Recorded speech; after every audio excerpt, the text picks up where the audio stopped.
जय माता दी। प्रिय भक्तों, आप सभी का हमारे चैनल मन की शांति में बहुत बहुत स्वागत है। आज आप सब विजया एकादशी व्रत कथा सुनेंगे। हिंदू धर्म में विजया एकादशी का विशेष धार्मिक महत्व माना गया है। पंचांग के अनुसार यह व्रत प्रत्येक वर्ष फाल्गुन मास के कृष्ण पक्ष की एकादशी तिथि को रखा जाता है।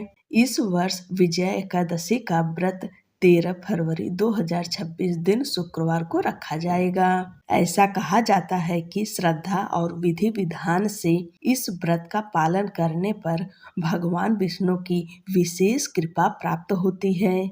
आइए आप सब भगवान लक्ष्मी नारायण का ध्यान करते हुए विजया एकादशी व्रत कथा का श्रवण करें। एकादशियों का महात्म्य सुनने में अर्जुन को अपार हर्ष की अनुभूति हो रही थी। जया एकादशी की कथा का श्रवण रसपान के बाद अर्जुन ने कहा, हे पुंडरीकाक्ष, फाल्गुन माह के कृष्ण पक्ष की एकादशी का क्या नाम है तथा उसके व्रत का क्या विधान है? कृपा करके मुझे इसके संबंध में विस्तार पूर्वक बताएं। श्री कृष्ण जी ने कहा, हे अर्जुन, फाल्गुन मास के कृष्ण पक्ष की एकादशी का नाम विजया है। इसके व्रत के प्रभाव से मनुष्य को विजय श्री मिलती है। इस विजया एकादशी के महात्म के श्रवण व पठन से सभी पापों का अंत हो जाता है। एक बार देवर्षि नारद ने जगत पिता ब्रह्मा जी से कहा कि हे ब्रह्मा जी, आप मुझे फाल्गुन मास के कृष्ण पक्ष की विजया एकादशी का व्रत तथा उसकी विधि बताने की कृपा करें। नारद की बात सुनकर ब्रह्मा जी ने कहा, हे पुत्र, विजया एकादशी का उपवास पूर्व के पाप तथा वर्तमान के पापों को नष्ट करने वाला है। इस एकादशी का विधान मैंने आज तक किसी से नहीं कहा, परंतु तुम्हें बताता हूँ। यह उपवास करने वाले सभी मनुष्यों को विजय प्रदान करती है। अब श्रद्धा पूर्वक कथा का श्रवण करो। श्री राम को जब 14 वर्ष का वनवास मिला, तब वह भ्राता लक्ष्मण तथा माता सीता सहित पंचवटी में निवास करने लगे। उस समय महापापी रावण ने माता सीता का हरण कर लिया।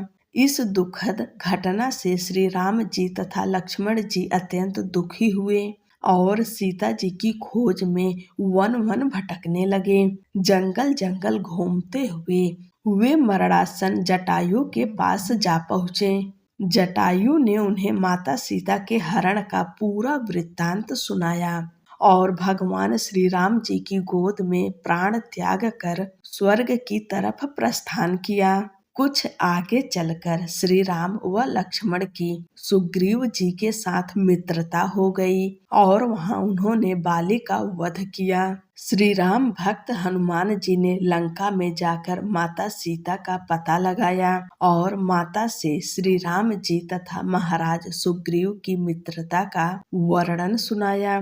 वहां से लौटकर हनुमान जी श्री रामचंद्र जी के पास आए और अशोक वाटिका का सारा वृत्तांत कह सुनाया। सब हाल जानने के बाद श्री रामचंद्र जी ने सुग्रीव की सहमति से वानरों तथा भालुओं की सेना सहित लंका की तरफ प्रस्थान किया।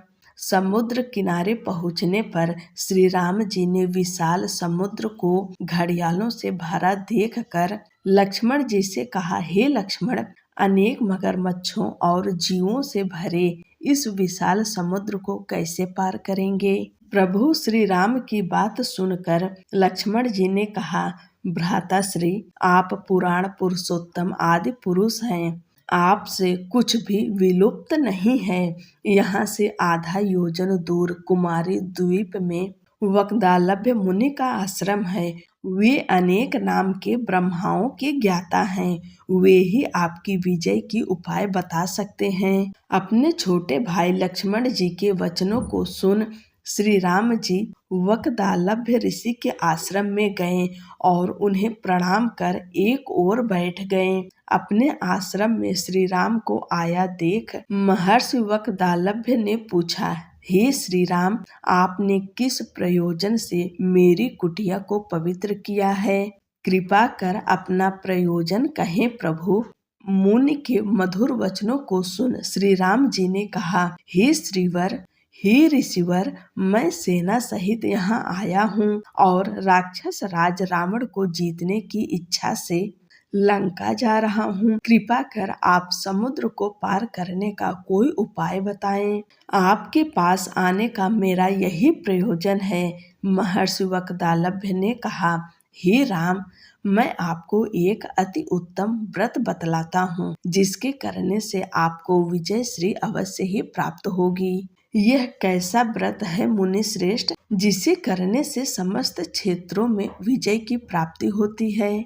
जिज्ञासु हो श्री राम ने पूछा। इस पर महर्षि वक्दालभ्य ने कहा, हे श्री राम, फाल्गुन माह के कृष्ण पक्ष की विजया एकादशी का उपवास करने से आप अवश्य ही समुद्र को पार कर लेंगे और युद्ध में भी आपकी विजय होगी। हे मर्यादा पुरुषोत्तम, इस उपवास के लिए दशमी के दिन स्वर्ण, चांदी, तांबे या मिट्टी का एक कलश बनाएं। उस कलश को जल से भरकर तथा उस पर पंच पल्लव रख कर उसे वेदिका पर स्थापित करें। उस कलश के नीचे सतनजा अर्थात मिले हुए 7 अनाज और ऊपर जौ रखें। उस पर विष्णु की स्वर्ण की प्रतिमा स्थापित करें। एकादशी के दिन स्नानादि से निवृत्त होकर धूप, दीप, नैवेद्य, नारियल आदि से भगवान श्री हरि का पूजन करें। वह सारा दिन भक्ति पूर्वक कलश के सामने व्यतीत करें और रात को भी उसी तरह बैठकर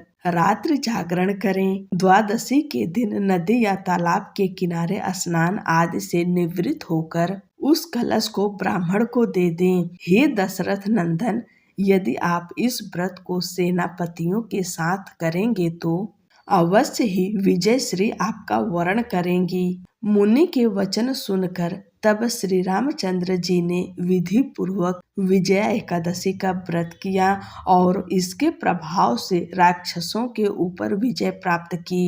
हे अर्जुन, जो मनुष्य इस व्रत को विधि विधान के साथ पूर्ण करेगा, उसकी दोनों लोकों में विजय होगी। श्री ब्रह्मा जी ने नारद जी से कहा था, जो इस व्रत का महात्म्य श्रवण करता है या पढ़ता है, उसे वाजपेय यज्ञ के फल की प्राप्ति होती है। बोलो लक्ष्मी नारायण की जय।